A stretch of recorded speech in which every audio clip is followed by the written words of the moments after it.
오늘 날씨도 좋고 명절 직전이라 마음이 많이 분주하실 텐데, 그리고 또 쉬고 싶은 이 주일 오후인데도 하나님을 예배하기 위해서 나오신 여러분 사랑합니다. 사랑합니다. 사랑합니다. 예, 반갑습니다. 예, 제가 청주 사람이에요. 혹시 저 아시는 분 있나요? 예.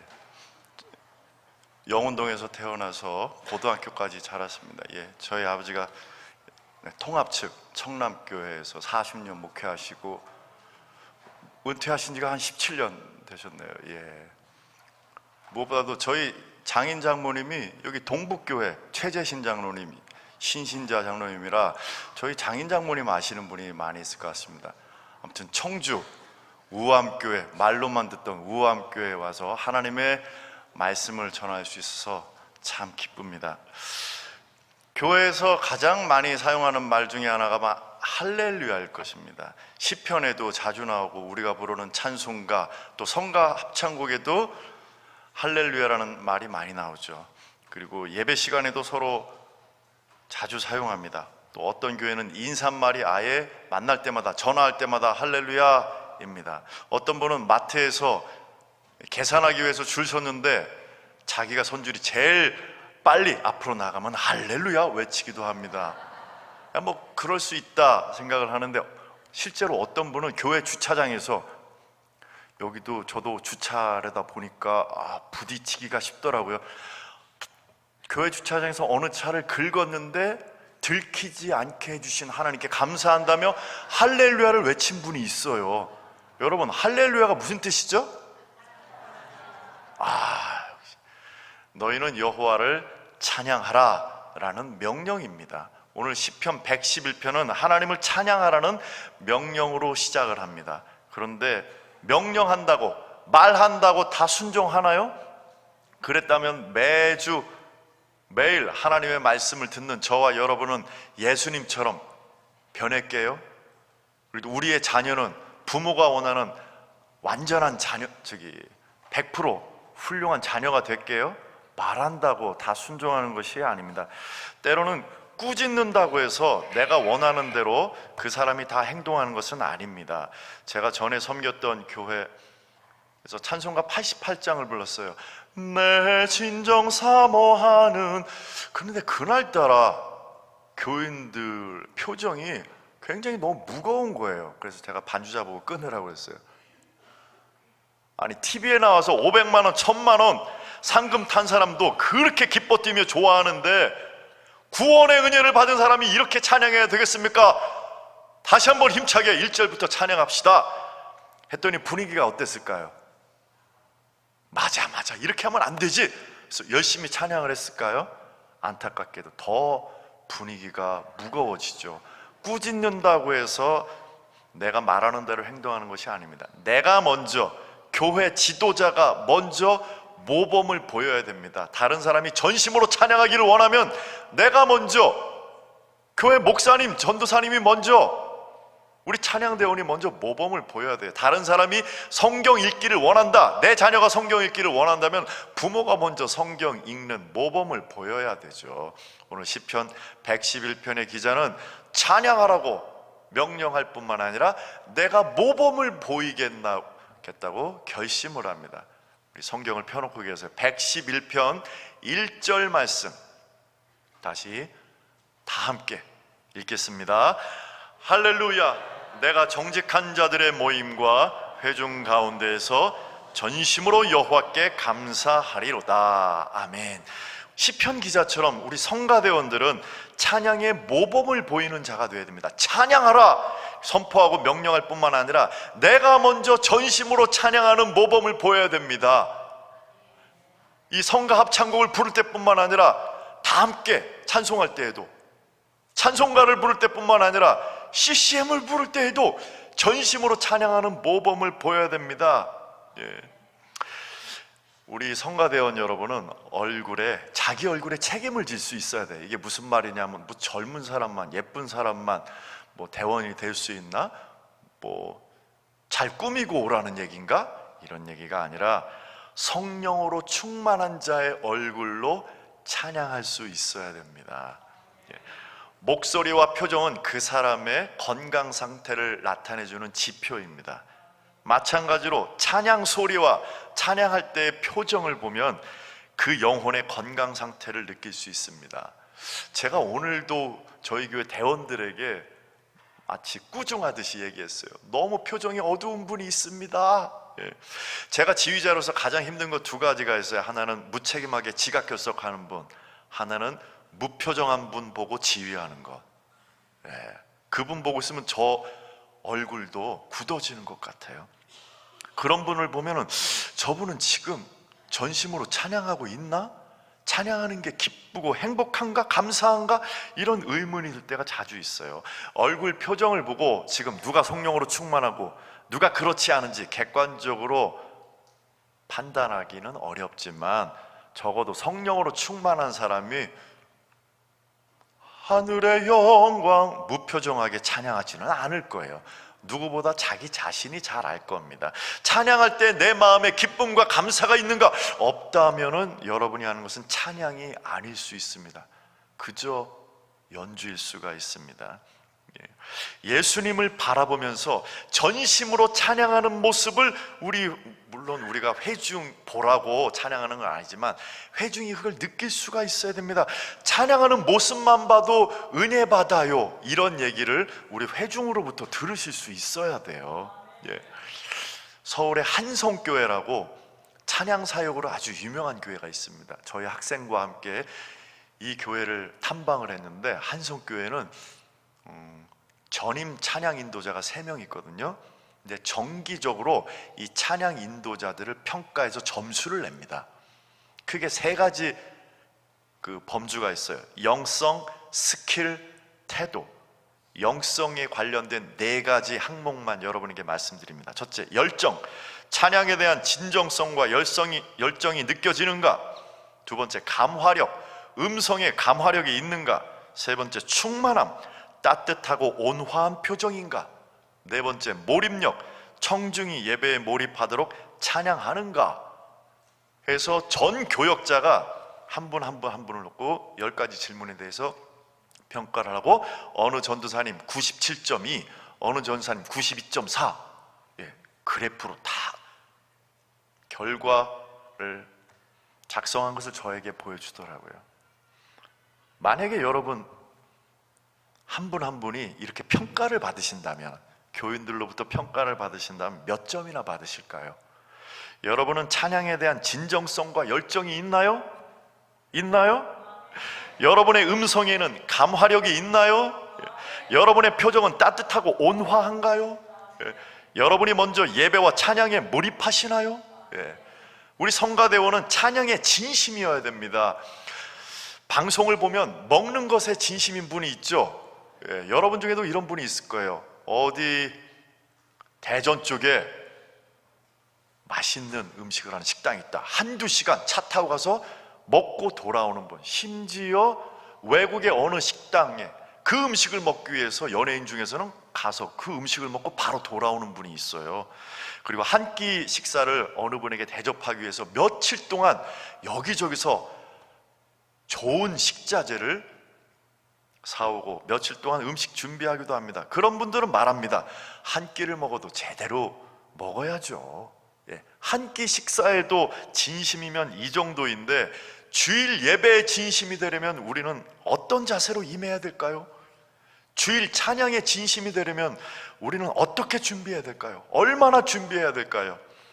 제가 작년에 사랑의 교회를 방문했습니다. 여러분, 사랑의 교회 찬양대 영상을 보세요. 4개 찬양대가 매주 외워서 합니다. 1시간짜리 칸타타도 외워서 합니다. 그런데 그 큰 교회에 성가대 연습실이 딱 하나밖에 없어요. 그래서 저 안내해 주신 음악 목사님한테 여쭤봤어요. 그러면 각 찬양 성가대마다 연습 시간이 별로 없겠네요? 대원들이 각자 연습을 많이 해와야 되겠네요? 했더니 그 음악 목사님 하시는 말씀이 대원들이 토요일이면 다른 일을 못한대요. 이런 말씀을 하시더라고요. 실제로 제가 지난 8월에 사랑의 교회 갔습니다.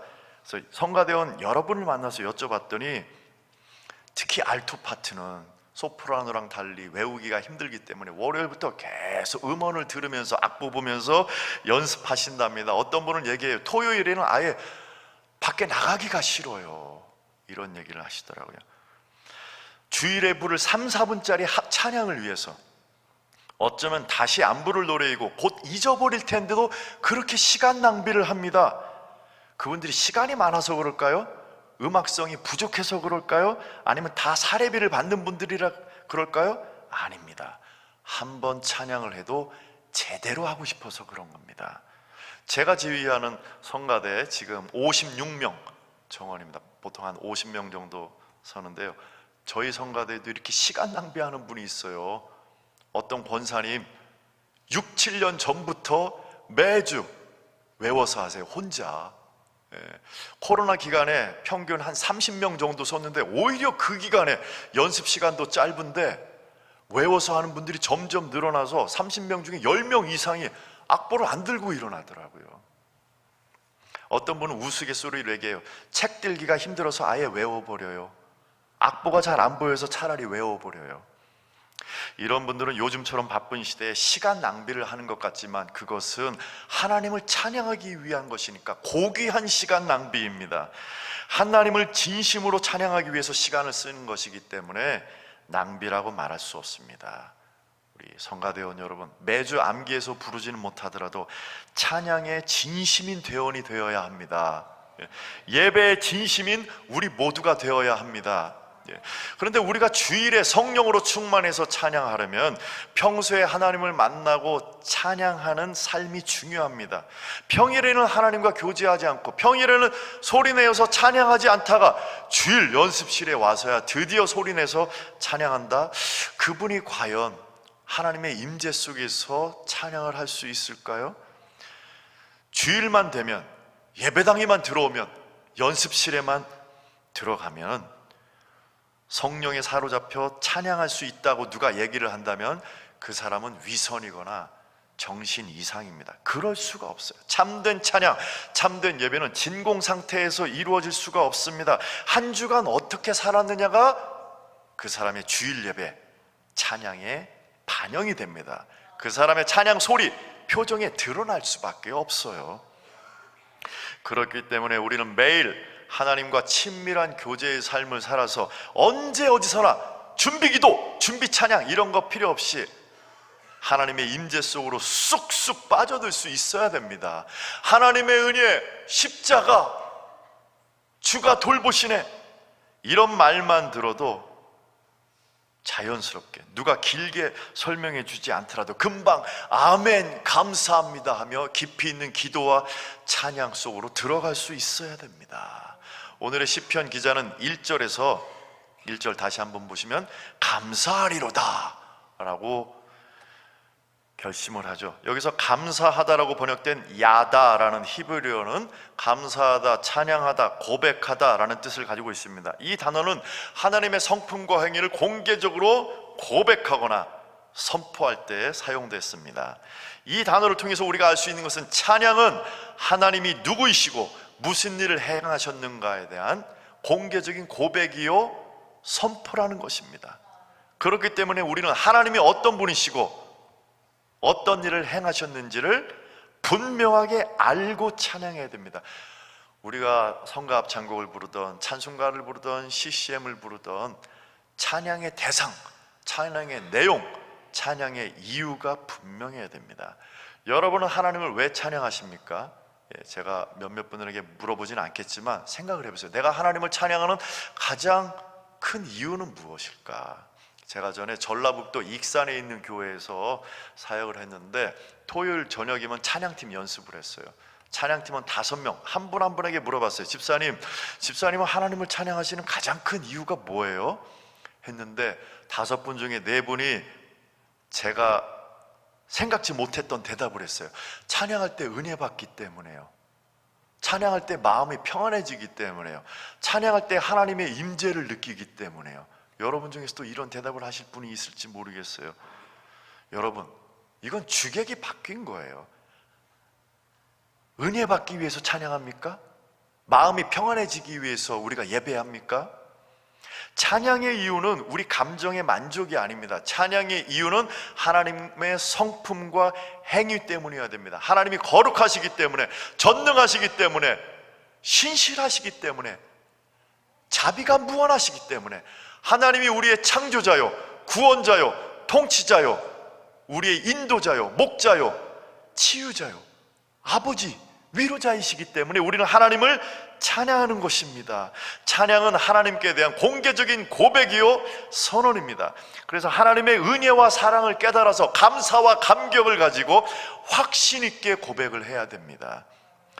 여러분의 찬양하는 모습은 어떠신가요? 특히 우리 성가대원 여러분, 가사가 그냥 그렇게 되어 있기 때문에 부르시나요? 아니면 나의 고백으로 부르시나요? 어떤 것 같다 또는 어떻다고 하더라, 이것과 어떻다, 이건 다릅니다. 하나님이 살아계신다, 예수님이 부활하셨다, 하나님이 나의 삶을 인도하신다 라고 확신을 갖고 고백할 수 있어야 됩니다. 확신 있는 찬양은 큰 감동을 줍니다. 얼마 전에 배우 이병헌 씨가 TV에 나와서 이런 얘기를 하더라고요. 먼저 내가 그 캐릭터에 설득당해야 내가 관객을 설득할 수 있는 거니까 내 자신을 설득시키기까지의 고민과 시간이 많이 필요해요.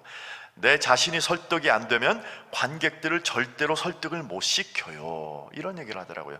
마찬가지로 내가 가사를 완전히 이해하고 믿어야 감정이입할 수 있고 회중이 감동할 수 있습니다.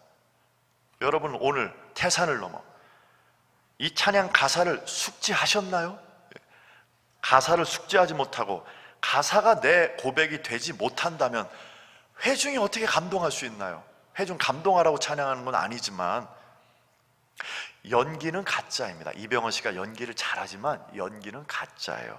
그러나 찬양은 진짜입니다. 캐릭터가 내가 되어야 됩니다. 이 작사자의 고백이 내 고백이 되어야 됩니다. 우리 1절 말씀 한번 보세요. 보시면 내가 어떻게 감사하리로다고 나오죠? 전심으로 라는 말이 나오죠. 전심으로. 우리 성경에 보면 전심으로 사랑하다, 전심으로 기도하다, 전심으로 찾다, 이런 말들이 나오죠. 이 뜻은 나뉘지 않은 100%의 마음을 가지고 라는 뜻입니다. 우리말로 이야기하면 온 마음 다해. 그러나 우리가 기도할 때나 찬양할 때나 지금 설교를 들을 때 전심으로 하지 않고 딴 마음이 든 적이 얼마나 많은가요? 저도 주일 오전 예배 때 그랬어요. 조금만 방심하면 우리의 마음은 시공간을 초월해서 자유롭게 여행하는 건 아시죠? 벌써 어떤 분은 지금 마음이 친정 부모님 댁에 가 계세요. 어떤 분은 지금 마트에 가 계시고 어떤 분은 소파에 있습니다. 어떤 분은 오늘 아침 일을 지금도 생각하는 분이 있고 오늘 저녁 일을 생각하는 분, 내일 일 생각하는 분, 추석 때를 생각하는 분이 있어요. 찬양을 하든 기도를 하든 우리의 걱정거리와 우리의 주의를 산만하게 하는 모든 것들을 우리의 예배의 대상이신 하나님께 다 내려놓고 하나님께 집중함으로써 우리의 마음을 지킬 수가 있습니다. 마음이 없이 예배 행위만을 할 때 그 예배는 헛됩니다. 하나님께서는 마음이 떠난 유대인들의 예배에 대해서 다음과 같이 질책하십니다. 제가 읽어드릴게요. 이 백성이 입술로는 나를 공경하되 입술로는 나를 찬양하되 마음은 내게서 멀도다. 사람의 계명으로 교훈을 삼아 가르치니 나를 헛되이 경배하는도다. 헛되이 예배하는도다. 헛되이 찬양하는도다. 입으로는 찬양하고 기도하지만 마음이 떠나 있기 때문에 이러한 예배는 하나님께서 받지 않으시는 헛된 예배라는 것입니다. 마음이 떠나 있으면 아무리 음악이 훌륭하고 기도가 유창하고 헌금을 몇백만 원, 몇천만 원 하더라도 하나님께서 보시기에는 헛됩니다. 왜냐? 음악이나 말이나 돈 자체가 예배는 아니기 때문에 그렇습니다. 우리 성대, 입술, 이런 악기를 연주하는 손과 발은 우리의 마음을 표현하는 도구일 뿐입니다. 목소리가 좋지 않은 분이 전심으로 찬양했다면 비록 듣는 사람 귀에는 좀 괴로울 수 있지만 하나님은 그 찬양을 기쁘게 받으실 거예요. 그러나 아무리 목소리가 좋더라도 전공자이고 콩쿠르에 나가서 입상한 사람이라 할지라도 전심으로 찬양하지 않았다면 듣는 사람은 은혜 받았어요, 눈물 났어요, 이런 얘기를 하더라도 하나님께서 보시기에는 참된 찬양은 아닙니다. 여러분 기억해야 됩니다. 찬양합니다, 사랑합니다, 송축합니다, 이런 가사의 노래를 부른다고 다 하나님이 기뻐하시는 참된 찬양은 아닙니다. 헛된 찬양이 있어요. 헛된 예배가 있습니다. 하나님은 여러분이 전심으로 찬양하기를 원하십니다. 성가대원 여러분은 성가곡을 부를 때마다 전심으로 찬양하시나요? 아멘. 예. 제가 각 성가대 영상을 다 보고 왔는데 확실히 현장에서 들으니까 이 울림이 달라서, 또 한 60명 정도 연합해서 하니까 훨씬 더 소리가 좋으네요. 그런데 여러분 중에 연습 부족으로 인해서 악보 따라가기에 급급한 적이 있는 분이 있죠? 또 지휘자나 대원이나 모두 음악을 만드는 데만 열중해서 정작 찬양의 단계까지 나아가지 못하고 어설픈 연주에 그친 적이 있지는 않은가요? 성가 합창곡을 부르면서 전심으로 찬양한 적이 몇 번이나 있나요? 소프라노 멜로디로는 전심으로 찬양하기가 쉽습니다. 그런데 알토, 테너음으로 전심으로 찬양한 적이 얼마나 있나요? 쉽지 않아요. 완벽하게 연습을 하지 않는다면. 충분한 음악 연습과 깊이 있는 가사 묵상을 통해서 그 가사를 나의 신앙 고백으로 삼아 전심으로 찬양하기를 하나님께서는 원하십니다. 여러분, 수십 명이 함께 노래를 하더라도 하나님은 우리 한 사람 한 사람의 독창을 들으신다는 것을 아셔야 됩니다. 묻어가려고 하지 마세요. 립싱크 하려고 하지 마세요. 각자가 하나님 앞에서 독창하는 겁니다. 내가 하나님 앞에서 독창한다는 이 책임감과 거룩한 부담감을 가지고 연습을 하고 예배 자리에 서셔야 됩니다. 우리 회중 여러분은 어떤 자세로 성가대의 성가 연주나 봉헌송 연주를 들으시나요? 어떤 분은 음악 평론가 자세로 들으시는 분이 있어요. 임마누엘보다 할렐루야가 좀 더 낫다. 테너 저기 소리가 조금 부족하네. 소프라노 플랫되네. 평론가 자세로 들으시려는 분도 있어요. 어떤 분은 그 시간에 5분 이상 대곡을 해라, 스마트폰 꺼내서 사용하시는 분이 있어요. 어떤 분은 주보 교정파가 있어요. 담임 목사님 좋아하시지도 않는데 어디 틀린 데가 있나 없나, 여기 있네, 이따가 끝나고 목사님한테 알려드려야죠. 주보 교정파가 있어요. 어떤 분은 우리 구역 식구 누가 왔나 확인하시는 분이 있고, 어떤 분은 오늘 예배 끝나고 장 볼 때 뭐 봐야 되지, 정리하시는 분이 있어요. 회중 여러분은 전심으로 들으셔야 됩니다. 회중은 전심으로 듣고 아멘으로 화답함으로써 단지 성가대의 찬양만이 아니라 우리 모두의 찬양이 돼서 하나님께 올라가는 것입니다. 성가대는 여러분 은혜 받으라고 여러분을 위해 연주하는 것이 아닙니다. 여러분은 관객이 아닙니다. 비록 같이 노래하지는 않더라도 전심으로 들음으로써 함께 찬양하는 것입니다. 우리 반주 없이 함께 찬양할까요? 찬양하라 내 영혼아, 찬양하라 내 영혼아, 찬양하라 내 영혼아, 온 마음과 정성 다하여, 온 마음과 정성 다하여 다 찬양하라.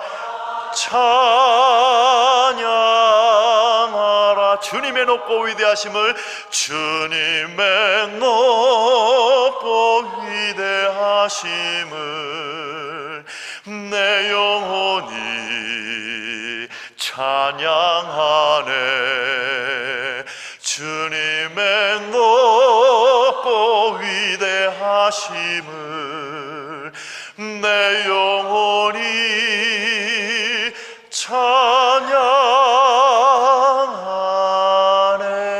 찬양하네. 할렐루야. 이제 1절 끝났어. 언제 수학교 끝나지? 걱정하지 마세요. 10분 내로 마칩니다. 우리 2절 말씀 읽어보겠습니다. 2절 보시면은 왜 이 시편 기자가 언제 어디서나 전심으로 감사 찬양하겠노라고 결심하는지 그 이유가 나옵니다. 우리 111편 2절 읽습니다. 여호와께서 행하시는 일들이 크시오니 이를 즐거워하는 자들이 다 기리는도다. 아멘. 하나님이 하시는 일이 크고 위대하기 때문에 나는 언제 어디서나 전심으로 감사하며 찬양하겠노라고 결심을 합니다. 그리고 3절부터 9절에는 구체적으로 하나님의 위대하신 성품과 행위가 언급되어 있습니다. 그런데 우리가 어떻게 하면 하나님의 하시는 일이 크고 위대하심을 깨달아 할 수 있을까요? 그 조건을 하나만 살펴보겠습니다. 2절 맨 마지막에 나오는 단어입니다. 기리는 것입니다. 기리는 것입니다.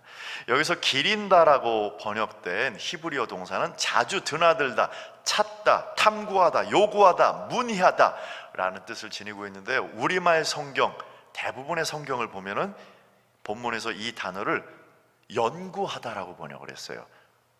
그리고 거의 모든 영어 성경은 스터디라고 번역을 했어요. 하나님의 행사는 연구해야지 알 수 있습니다. 물론 유한한 우리가 아무리 연구해도 전능하신 하나님을 다 알 수는 없지만, 하나님께서 이 성경, 이 자연, 천지 만물 여러 가지 계시 수단을 통해서 우리가 하나님을 알 수 있도록 은혜 내려주셨습니다. 하나님은 우리가 힘써 당신을 알기 원하십니다. 호세아 6장 6절 말씀, 나는 번제보다 무엇을 더 원한다고요? 혹시 아시는 분 있어요? 호세아 6장 6절, 나는 번제보다 하나님을 아는 것을 원한다. 예배, 찬양, 그것보다 나를 제대로 알기 원한다. 왜냐? 하나님이 누구신지 제대로 아는 사람은 시키지 않아도 예배하고 찬양하고 기도하고 전도하고 감사합니다. 하나님은 우리에게 당신을 알려주시기를 기뻐하십니다. 예수 그리스도를 통해서 당신이 누구이신지 더 분명히 보여주셨고, 지금도 이 설교자를 통해서 하나님이 누구신지, 하나님의 뜻이 무엇인지, 어떻게 찬양해야 되는지 지금 알려주고 계십니다. 그래서 우리는 계속해서 힘써 연구함으로써 하나님을 알아가야 됩니다. 여러분, 요한복음 4장 말씀 다 아시죠? 예수님과 사마리아 여인과의 대화. 처음에는 대화의 소재가 물이었다가 나중에 예배로 넘어가죠. 여인이 어디서 예배됩니까? 하니까 예수님께서 4장 22절에서 다음과 같이 말씀하십니다. 너희는 알지 못하는 것을 예배하고 우리는 아는 것을 예배하노니 이는 구원이 유대인에게서 남이니라. 예수님은 사마리아인들에게 너희들에게 믿음이 부족해, 열심이 부족해 이런 말씀을 하지 않으시고 너희들에게는 지식이 부족하다 라고 지적하십니다. 왜냐하면 이 당시 사마리아인들은 창세기, 출애굽기, 레위기, 민수기, 신명기, 소위 모세 오경만 하나님의 말씀으로 받아들였고, 그 뒤에 나오는 역사서, 시가서, 예언서 등은 하나님의 말씀으로 받아들이지 않았어요. 그렇기 때문에 하나님에 대한 지식이 부족할 수밖에 없었어요. 그럼에도 불구하고 열심히 예배하고 여러 번 예배하고 선행을 쌓으면 구원을 받을 수 있다고 착각을 했습니다. 여러분, 예배 한 번도 안 빠지고 열심히 예배하면 구원받나요? 그게 아니죠. 정말로 구원받은 사람만이 하나님의 은혜가 너무 고마워서 예배의 자리에, 찬양 예배에도 나오고 전심으로 예배하는 것이죠. 아무리 열심히 여러 번 하나님을 예배한다고 해도 하나님을 아는 지식이 없거나 나아가서 하나님을 믿지 않는 사람이다, 그 안에 성령님이 안 계신 사람이다 하면은 아무리 전공자가 뛰어나게 악기를 연주하고 노래를 해도, 은혜 받았다고 감동의 눈물을 흘렸다고 하더라도 그것은 참된 찬양이 아닙니다. 우리는 내가 생각하는 하나님, 내가 바라는 하나님이 아니라 하나님 그대로의 하나님을 알고 찬양을 해야 됩니다. 우리는 아는 만큼 찬양할 수 있습니다. 하나님을 모르면 하나님을 찬양할 수 없어요. 하나님을 어설프게 알면 어설프게 하나님의 은혜와 사랑을 찬양할 수밖에 없습니다. 그러나 하나님을 깊이 할 때, 제대로 할 때 깊이 제대로 기도하고 찬양할 수 있습니다. 하나님을 아는 지식이 깊어지면 깊어질수록 우리의 찬양도 깊어질 것입니다. 그러면 우리는 어떻게 하나님의 위대하심을 연구하고 알 수 있을까요? 하나님을 알 수 있는 가장 중요한 수단은 바로 이 성경입니다. 성경보다 하나님을 정확하게 상세하게 알려주는 것이 없습니다. 성경을 통해 우리는 하나님이 정말로 전능하시구나, 신실하시구나, 죄와는 타협하지 않으시는 거룩하신 분이시구나, 하나님은 절대 순종을 원하시는 분이시구나, 이것을 우리가 알 수 있습니다. 우리 모두, 특히 우리 성가대원 여러분은 성경을 탐구해서 하나님의 크신 행위를 깨달아야 합니다. 여러분은 성경을 얼마나 읽으시나요? 적어도 1년에 한 번은 성경 읽으시죠? 아까 1층 로비에 성경 필사한 몇몇 분들을 보니까 야, 글씨 정말로 옥정미? 제 기억으로 글씨 너무너무 잘 쓰시더라고요. 우리 성가대원 여러분은 적어도 1년에 한 번 이상 성경 통독을 하셔야 됩니다. 왜 그런지 아세요?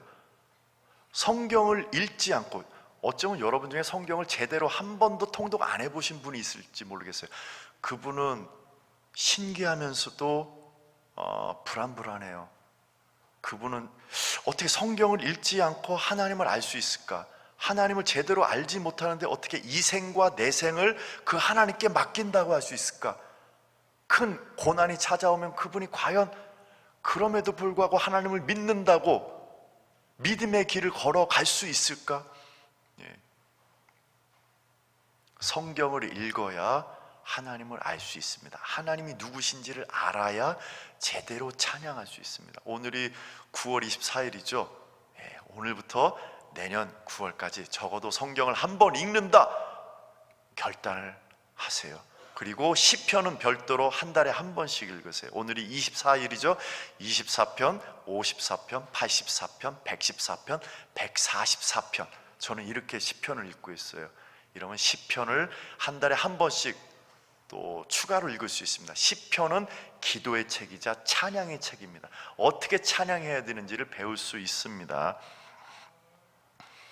성경을 읽고 연구하고 그 말씀대로 사는 사람은 하나님을 아는 지식을 갖게 됩니다. 우리 마지막으로 시편 111편 10절 말씀, 마지막 절 말씀 함께 읽습니다.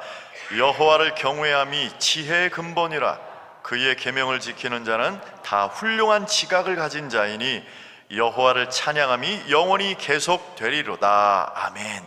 이 말씀처럼 하나님을 아는 지식을 가진 사람은 감정이나 상황과 관계없이 누가 시키지 않더라도 누가 보지 않더라도 영원히 하나님을 찬양할 것입니다. 이제 말씀을 맺습니다. 찬양은 노래가 아닙니다. 찬양은 음악이 아닙니다. 찬양은 하나님의 아름답고 위대하심을 크게 기리고 높이고 자랑하는 것입니다. 하나님이 얼마나 아름답고 위대하신지 성경을 통해 깨달아야지 참된 찬양을 할 수 있습니다. 성가대원의 정체성은 합창단이 아닙니다. 합창대원이 아닙니다. 연주자가 아닙니다. 찬양하는 자입니다. 찬양 사역자들입니다. 여러분 사역의 본질은 연주가 아니라, 합창 연주가 아니라 찬양입니다. 오늘 하나님이 말씀하신 찬양의 자세는 무엇인가요? 우리 성가대원은 찬양의 모범을 보여야 합니다. 찬양의 진심이어야 합니다. 그리고 전심으로 확신 있게 찬양해야 합니다. 하나님이 누구신지 제대로 알고 찬양을 해야 됩니다. 하나님은 우암교회 성가대원들과 우리 모든 성도가 오늘 헌신 예배를 계기로 새로운 마음과 다짐으로 찬양하기를 원하십니다. 하나님은 지금도 참된 찬양자를 찾으십니다. 이것이 이 시간 우리에게 주시는 하나님의 말씀입니다. 기도하겠습니다. 하나님, 저희들을 만드시고 택하여 주시고 불러주시고 구원하여 주셔서 하나님의 놀라운 이름을 찬양하게 해주셔서 감사합니다. 또 이 우암교회에서 한 성도의 공동체를 이루어서 함께 예배하고 또 찬양대원으로 성가대원으로 섬길 수 있게 해주셔서 감사합니다. 하나님께서 맡겨주신 직분 잘 감당할 수 있도록 믿음과 능력 허락하여 주시고 우리 모든 성도들이 언제 어디서든 하나님이 찾으시는 참된 찬양자로서 하나님께 영광 돌릴 수 있도록 인도해 주시기를 우리 주 예수 그리스도의 이름으로 기도합니다. 아멘.